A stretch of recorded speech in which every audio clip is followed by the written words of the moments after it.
Εγκαταστάσεις μικρού αεροδρομίου θα θυμίζουν οι χώροι του νέου σταθμού των ΚΤΕΛ που θα δημιουργηθούν στην περιοχή του Ελαιώνα.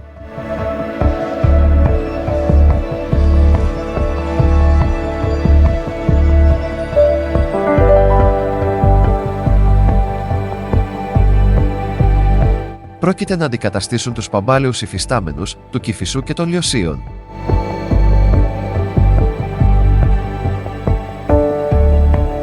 Ο σχεδιασμός είναι οι δύο τωρινοί σταθμοί υπεραστικών λεωφορείων να συγχωνευτούν σε έναν μεγάλο και υπερσύγχρονο που θα ανταποκρίνεται στις ανάγκες του επιβατικού κοινού. Πρόκειται για ένα έργο συνολικού προϋπολογισμού άνω των 100 εκατομμυρίων ευρώ και εκτιμάται ότι θα είναι έτοιμο εντός του 2025.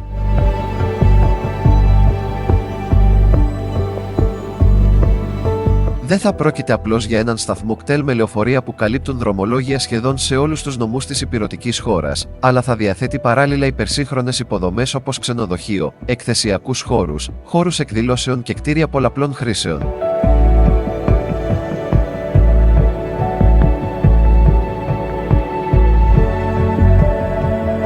Αναμένεται να αποτελέσει συγκοινωνιακό κόμβο μετεπιβίβασης, καθώς θα είναι δίπλα στο μετρό του Ελαιώνα και σε μια σειρά αποστάσεις αστικών λεωφορείων. Ο νέος σταθμός των ΚΤΕΛ εκτιμάται ότι σε καθημερινή βάση θα εξυπηρετεί περίπου 35.000 επιβάτες.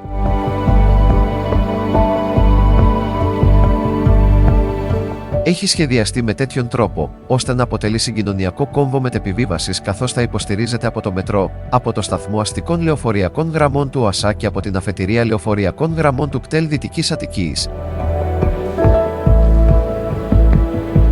Επίσης θα υπάρχει χώρος στάθμευσης γιοταχή αυτοκινήτων και δικύκλων, χώρος μετεπιβίβασης από και προς τα ταξί, αλλά και χώρος στάσης δικύκλων και γιοταχή αυτοκινήτων για μετεπιβίβαση.